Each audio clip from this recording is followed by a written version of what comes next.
안녕하세요. 리뷰하는 언니 웹K입니다. 작품 속 계량남들은 목표를 위해서는 수단 방법을 가리지 않죠. 심지어 미인계와 연기, 그리고 눈물까지 요망한 계량남들 모아 바로 소개해드릴게요. 첫 번째로 소개해드릴 계량남은 폭군님은 착하게 살고 싶어의 애단입니다. 남글림의 소설을 원작으로 카코님이 그림 담당했습니다. 황녀인 도로테아는 황태자였던 오라버니를 죽이고 황위에 오릅니다. 하지만 모든 걸 다 가진 그 끝은 파멸이죠. 끝내 모든 걸 잃고 폭군으로 처형당합니다. 이게 바로 그녀의 첫 번째 삶이었습니다. 죽은 줄 알았는데 눈 떠보니 갓난아기로 회귀합니다. 어려지다 보니 주인공들이 너무 귀여워요. 유감을 보는 느낌이랄까요?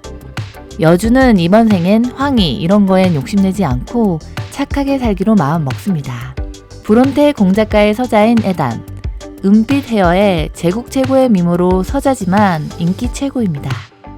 거기다 여주에게 어릴 때부터 뽀뽀하고 이 앙큼 계략 폭스, 인생 1회차에도 2회차에도 그녀 옆에 머물면서 집착과 계략, 그리고 찐사까지. 그리고 태온이라는 여주의 짝사랑이 있죠. 흑발의 저간이면 뭐 말 다 했죠. 인생 1회차엔 여주를 너무 싫어했고 여주 때문에 자살까지 했었는데 이번 생엔 좀 다릅니다. 그래서 도대체 남주는 누굴까요? 두 번째 계량남은 우아한 야만의 바다의 일레노아입니다. 틸다킴님의 소설을 원작으로 미님이 웹툰화했습니다. 일레노아는 슈베르크 백작가의 사생아입니다. 아카데미 시절 먼저 다가와준 이리나에게 강한 끌림을 느끼게 되고 그게 집착이 되어갑니다. 여주는 노디아쿠 작가의 사랑받는 장녀 이리나입니다. 초반에 여주 때문에 약간 호불호 있을 순 있어요. 사실 그녀에겐 오래된 연인인 루드비히가 있어 일레노아는 그녀를 가지기 위해 계략적으로 움직이죠. 정말 매력 있는 미친 자입니다. 세상은 변해가고 시대가 바뀜에 따라 한순간에 이리나의 집은 망해버렸고 시대의 흐름을 잘 타 거대한 상단을 운영하는 남주의 집에 의탁하게 되면서 이야기는 본격적으로 진행됩니다. 이리나가 너무 해맑아서 살짝 꽃밭이 아닌가 싶을 수 있는데 뒤를 보시면 절대 그렇게 생각하지 않으실 거예요. 전 성장하는 캐릭터를 좋아해서 그런지 소설로도 재밌게 읽었습니다. 로맨스뿐만 아니라 여주의 성장에 대한 이야기가 많은 부분을 차지합니다. 거기에 뭔가 아슬아슬한 둘의 관계가 꿀잼이네요. 세 번째로 소개해드릴 계량남은 마녀와 용의 신혼 이야기의 에이든입니다. 바리달님의 소설을 원작으로 글 유룡이님, 그림 디망님이 담당했습니다. 천재로 불리는 마녀 웬디는 10년의 짝사랑인 황태자가 결혼하던 날 대형 사고를 치게 됩니다. 그건 바로 마탑의 인기 많은 연하남 에이든과 하룻밤을 보내게 된 거죠. 마탑의 신입을 덮쳤다는 소문도 두렵고 어제가 처음이라는 그의 말에 책임지겠다고 해줄 수 있는 건 뭐든 하겠다고 했더니 이 연하남 가쁜 결혼을 하자네요? 뭔가 쎄하죠. 도저히 들어줄 수 없는 부탁이라고 하자 에이든은 갑자기 눈물 뚝뚝 흘리며 울어버리네요. 여주는 당황해서 남주의 제안을 끝내 받아들이게 됩니다. 에이든 진짜 눈물도 잘 이용하고 미인계를 쓰며 여주의 마음을 흔듭니다. 에이든의 저 눈빛 보세요. 완전 아무것도 모르는 척 했으면서 조신, 앙큼, 계략 폭스였습니다.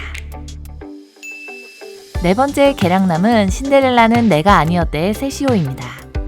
과외님의 원작 소설을 바탕으로 작화 도바님, 각색 후아님이 담당했습니다. 여주인 테릴은 후작가의 찬원과 교제하다 보니 사람들은 그녀를 신데렐라라고 부릅니다. 말이 신데렐라지 그냥 얼굴만 예쁘고 가진 게 없다고 조롱하고 무시하는 거죠. 하지만 그의 연인인 제몬의 결혼 소식으로 상처를 받고 헤어집니다. 그때 마침 죽은 줄 알았던 친부가 나타나고 그녀의 출생의 비밀이 밝혀지게 되죠. 사실 그녀의 아빠는 북부공작. 그때부터 북부공작가의 후계가 되기 위해 노력을 하게 되고 3년 뒤 수도로 돌아옵니다. 전 연인에게 복수하기 위한 시작은 그의 형이자 후작가의 버려진 장남인 세시오에게 계약 결혼을 제안합니다. 두 사람은 공동의 목표인 복수를 위해 똘똘 뭉치죠. 사실 남주인 세시오는 제몬네 집에 양자로 들어가 학대받고 목숨의 위협까지 받으며 살아가고 있습니다. 거기다 말도 못하고 걷지도 못하는 그에겐 어릴 때부터 숨겨온 반전 비밀이 있습니다. 이건 꼭 작품에서 확인하세요. 세시오 진짜 곱게 생겨가지고 얼굴은 100점 만점입니다. 근데 그 얼굴을 가지고 표정을 저렇게 불쌍한 척 연극하는 모습이 킹받네요. 거기다 모든 지략이 남주에게서 나오는 계량남. 하지만 여주에게는 절절매는 순정남인 게 매력적인 작품입니다. 5번째로 소개해드릴 계량남은 녹음에 관해 유스타프입니다. 시아님의 소설을 바탕으로 그림 비누님, 각생 김은혜님이 담당했습니다. 여주인 라는 현대에 살고 있다가 교통사고를 당하게 됩니다. 눈 떠보니 자신이 쓴 소설 속 계모의 딸이 돼버렸습니다. 원래는 나무에서 떨어진 남주에게 깔려서 단명하게 되는 역할인데 이때 죽지 않고 영원히 빙의하게 된 거죠. 동생이자 남주인 유스타프가 미성년이어서 란이 임시 공작직을 맡게 됩니다. 란은 임시 공작직을 맡는 동안 공작가에 있는 막대한 빚을 다 갚고 유스타프에게 잘 물려준 뒤 다른 나라로 망명하여 편히 살겠다는 계획을 세웁니다. 유스타프 입장에선 항상 괴롭히던 계모의 딸인 누나가 갑자기 바뀌니 남주는 의심을 하게 됩니다. 그 과정에서 여러 사건이 터지고 그러다 유스타프까지 란을 좋아하게 됩니다. 라치아의 것은 전부 제 것입니다. 이런 대사 너무 좋지 않나요? 란이 가주직 내려놔도 자기 거라는 거잖아요. 이 미친 집착 계량 무신 연하남입니다. 누나를 누나로 보고 있지 않아요. 절대 놔주지 않겠다는 의지. 거기다 작화까지 예술입니다. 원작을 더 잘 표현한 느낌입니다. 6번째 계량남은 음란한 바게트빵의 무진입니다. 양가라님의 원작 소설을 바탕으로 그림 뉴트론님, 각색 CHT님이 담당했습니다. 스라는 대학 시절 이상형인 복학생 오빠와의 첫날 밤, 그곳이 너무 작은 크기로 인해 트라우마가 생긴 이후 남자의 내면을 많이 따지게 됩니다. 회사원이 된 스라는 키 190에 잘생기고 젠틀하고 인기 최고 미남인 무진에게 고백을 받습니다. 하지만 저렇게 겉보기에 번지르르 할수록 알맹이가 형편없다고 결론을 내립니다. 그에게 바로 고백을 거절하고 매력적이지 않다고 말해버리죠. 시간이 흘러 회식 후 무진의 위로 넘어지게 되고 그때 손의 위치가 너무 민망한 위치에 닿게 됩니다.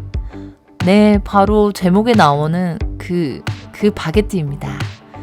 그녀는 그때부터 그의 어떤 부분에 매력을 느끼는지 말하게 되고 그때부터 무진은 차곡차곡 자신의 매력을 어필합니다. 모든 패를 다 까서라도 그녀에게 어필하는 이 계량남. 보고만 있어도 부럽네요.